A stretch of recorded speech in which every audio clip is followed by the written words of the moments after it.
नमस्कार विद्यार्थियों, कैसे हो आप सब। आप सबका स्वागत है हमारे YouTube channel online school paper के अंदर। आज मैं आपके लिए लेकर आया हूँ वार्षिक परीक्षा कक्षा 7 विषय सामाजिक विज्ञान का मॉडल पेपर, जो आपके होने वाले सामाजिक के एग्जाम के लिए मोस्ट इंपोर्टेंट पर्सन रहेंगे। तो आप सबसे निवेदन है कि वीडियो को पूरा देख के चैनल को सब्सक्राइब करें। चलो वीडियो शुरू करते हैं। पहला प्रश्न, भूगोल वेता अल इदरीसी कहाँ का निवासी था। यानी भूगोल वेता अल इदरीसी कहाँ का रहने वाला था। अरब, भारत, इंग्लैंड, पुर्तगाल। तो ऑप्शन नंबर अरब का, यानी भूगोलवेत्ता अल इदरीसी अरब का रहने वाला था। ये मोस्ट इंपोर्टेंट प्रश्न है, परीक्षा के लिए 100% वरदान साबित होने वाले प्रश्न रहेंगे। जिस शासक को सबसे शक्तिशाली 16 शासक माना जाता है, वह शासक कौन सा है। विजयालय, राजराज प्रथम, राजेंद्र प्रथम, उपरोक्त में से कोई नहीं। तो ऑप्शन नंबर ब, राजराज प्रथम, यानी शक्तिशाली 16 शासक कौन है, राजराज प्रथम। चलो अगला प्रश्न, ये मोस्ट इंपोर्टेंट प्रश्न है, आपको याद कर लेना है और अपने दोस्तों को भी बताना है ताकि वो भी अच्छे नंबर ला सके। अगला प्रश्न, एकता को संभालने वाले अधिकारी कहे जाते हैं, यानी एकता को संभालने वाले अधिकारी को क्या कहते हैं। सूबेदार, मुक्ति, लेखाधिकारी, बदंगा। तो ऑप्शन नंबर ब, मुक्ति, यानी एकता को संभालने वाले अधिकारी को मुक्ति कहते हैं। ये मोस्ट इंपोर्टेंट प्रश्न है, आपको याद कर लेना है। अगला प्रश्न, राठौर राजपूत संबंधित थे, यानी राठौर राजपूत संबंधित थे मारवाड़ से, मेवाड़ से, मत्स्य से, कन्नौज से। यानी राठौर राजपूत है, उनका शासन कहाँ था। तो ऑप्शन नंबर अ, मारवाड़ के अंदर। कहाँ था, मारवाड़, यानी राठौड़ों का संबंध मारवाड़ से है। ये मोस्ट इंपोर्टेंट प्रश्न है, याद कर लेना। ये बड़े बड़े परीक्षाओं के अंदर भी पूछे जाते हैं प्रश्न। आगे, रानी दुर्गावती ने कहाँ शासन किया, यानी रानी दुर्गावती ने किस जगह पर शासन किया। आमेर, दिल्ली, रणथंभौर, गढ़ कटंगा। तो ऑप्शन नंबर द, गढ़ कटंगा के अंदर रानी दुर्गावती ने गढ़ कटंगा के अंदर शासन किया था। ये वेरी वेरी इंपॉर्टेंट प्रश्न है। अगला प्रश्न, मीराबाई जिस संत की अनुयायी बनी वह कौन से संत थे, यानी मीराबाई जिस संत की अनुयायी बनी वह संत कौन थे। संत कबीर, संत रामानंद, संत रविदास, शंकर। तो ऑप्शन नंबर स, संत रविदास। कौन थे, मीराबाई जिस संत की अनुयायी बनी वह संत रविदास जी थे। ऑप्शन नंबर स सही है। अगला प्रश्न, 14वीं शताब्दी का लीला तिलकम ग्रंथ किस शैली में लिखा गया था। लीला तिलकम जो ग्रंथ है वो किस शैली के अंदर लिखा गया है। देवनागरी, पाली, मणिप्रवालम, फारसी। तो ऑप्शन नंबर स, मणिप्रवालम। कौन शैली के अंदर लिखा गया है, मणिप्रवालम। अगला प्रश्न, अहमद शाह अब्दाली किस राज्य का शासक था। अहमद शाह अब्दाली किस राज्य का शासक था। अफगान, ईरान, इराक, तुर्की। तो ऑप्शन नंबर अ, अफगान, यानी अहमद शाह अब्दाली वो अफगान का शासक था। अफगान राज्य का शासक था वो अफगानी था। अहमद शाह अब्दाली कौन था, अफगानी। ये मोस्ट इंपोर्टेंट प्रश्न है। आगे, रिक्त स्थानों की पूर्ति कीजिए। आगे जो प्रश्न है उनकी हमें खाली जगह भरनी है। भारतीय संविधान के अनुसार सभी लोग समान है, नहीं हमारे भारत के जो संविधान है, हमारा जो कानून है, उसमें सभी लोग को समान का अधिकार दिया गया है। ऐसा लड़का लड़की, ऊंच नीच, कोई भी हो, किसी जाति धर्म का हो, उसको बराबर का अधिकार मिला हुआ है। ये मोस्ट इंपोर्टेंट प्रश्न है। सरकारी अस्पतालों के मरीजों को अक्सर लंबी लाइनों मरे सरकारी अस्पतालों के मरीजों को अक्सर लंबी लाइनों में खड़े होकर इंतजार करना पड़ता है। लंबी लाइनों में खड़े होकर क्या करना पड़ता है, इंतजार। राज्य का प्रमुख राज्यपाल कहता है। राज्य का प्रमुख कौन होता है, राज्यपाल। और देश का राष्ट्रपति होता है। हमारा समाज लड़के और लड़कियों में स्पष्ट अंतर करता है। क्या करता है, अंतर। लड़के को ज्यादा महत्व, लड़कियों को कम देना, ये हमें समाज में देखने को मिलता है। भारत में 83.6% महिला खेती में काम करती है। कितनी महिला, 83.6%। ये मोस्ट इंपोर्टेंट प्रश्न है। सत्य और असत्य कथन को साटी। आगे हमें सत्य और असत्य बताना है। संतुलित रिपोर्ट लिख पाना संसार माध्यमों में स्वतंत्र होने पर निर्भर करता है। ये कथन सत्य है। साप्ताहिक बाजारों में जरूरत का सभी सामान एक ही जगह मिल जाता है। ये भी कथन सत्य है। सपना ने अपनी रुई कुरनूल के बाजार में जाकर बेची। ये कथन असत्य है। पृथ्वी का गुरुत्वाकर्षण बल अपने चारों ओर के वायुमंडल को थामे रखता है। ये कथन सत्य है। पृथ्वी के आयतन का 84% हिस्सा परपट्टी है। ये असत्य है। ठीक है। तीसरा और 5वां असत्य, तीनों सत्य है। ये मोस्ट इंपोर्टेंट प्रश्न है, आपको याद कर लेने हैं। अगला प्रश्न, स्तंभ अ को स्तंभ ब से सुमेलित कीजिए, यानी मिलान करना। पृथ्वीराज राजो संदर्भ बरदाई ने लिखी। किसने लिखी है, संदर्भ बरदाई ने। चंडी शतक का टीका, ये महाराणा कुंभा। द्वारा लिखवाई गई है। ठीक है। शरीर पर 80 घाव महाराणा सांगा के थे।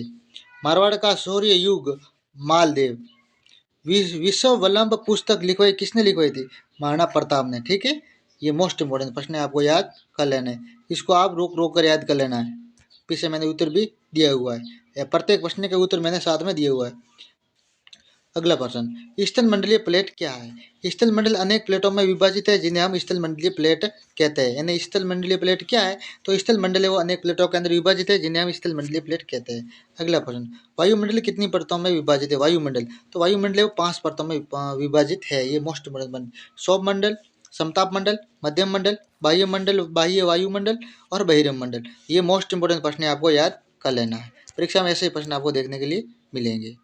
आगे, थलशाला क्या है? थलशाला वेरी वेरी इंपॉर्टेंट प्रश्न। थलशाला, थलशाला क्या है? थलशाला छोटे घर के पौधे रखने का कृत्रिम आहत होता है। थलशाला क्या है? तो छोटे घर के पौधे रखने का कृत्रिम आहत होता है। यानी छोटे घर के जो पौधे होते हैं उनको रखने का कृत्रिम आहत होता है। ये मोस्ट इंपोर्टेंट प्रश्न है। अमेजन नदी किस प्रदेश से होकर बहती है? अमेजन नदी किस प्रदेश से होकर बहती है? तो भूमध्य रेखीय प्रदेश है। कौन सा? भूमध्य रेखीय प्रदेश से होकर अमेजन नदी गुजरती है। लद्दाख से क्या हासिल? लद्दाख को खा पा चांद भी कहते हैं। क्या कहते हैं? खा पा चांद, जिसका अर्थ होता है हिम भूमि, बर्फ की भूमि। इसका एक अन्य अर्थ भी है पर्वतीय दर्राओं का देश, पर्वतीय दर्राओं का देश। ये मोस्ट इंपोर्टेंट प्रश्न है। राजस्थान के राष्ट्रीय उद्यानों के नाम लिखिए। राजस्थान के प्रमुख राष्ट्रीय उद्यान, केवलादेव राष्ट्रीय उद्यान, रणथंभौर राष्ट्रीय उद्यान और मुकुंदरा राष्ट्रीय उद्यान। ये वेरी वेरी इंपॉर्टेंट प्रश्न है, परीक्षा में 100% आएगा। आगे, ऊर्जा के गैर परंपरागत संसाधनों के नाम लिखिए। ऊर्जा के गैर परंपरागत संसाधन, ऊर्जा के गैर परंपरागत संसाधन कौन कौन से है आपको याद कर लेना। तो ऊर्जा के गैर परंपरागत संसाधन, ऊर्जा के गैर परंपरागत संसाधनों में परमाणु ऊर्जा, पवन ऊर्जा, सौर ऊर्जा, बायोमास इत्यादि उनके गैर परंपरागत संसाधन हैं। खाद्यान्न फसलें किसे कहते हैं? उदाहरण देते हुए समझाइए। तो खाद्यान्न फसलें जिन फसलों के उत्पादन भोजन के लिए उपयोग में लाए जाते हैं। यानी खाद्यान्न फसलें जिन फसलों के उत्पाद भोजन के लिए उपयोग में लाए जाते हैं वे खाद्यान्न फसल कहते हैं। जिन फसलों का उपयोग हम खाने के लिए करते हैं उसे खाद्यान्न फसल कहते हैं। जैसे कि गेहूँ, जौ, ज्वार, मक्का, चावल, दालें इत्यादि ये खाद्यान्न फसल है, सबको पता है। किन्हीं 3 किसान आंदोलनों के नाम लिखिए। तो किसान आंदोलन है बिजोलिया आंदोलन, बेंगू किसान आंदोलन, बूंदी किसान आंदोलन। ये मोस्ट इंपोर्टेंट प्रश्न है, आपको याद कर लेना है। 19 और 20 दोनों इंपोर्टेंट प्रश्न है। आगे, सर्व क्षेत्रीय साम्राज्य से क्या समझते हैं?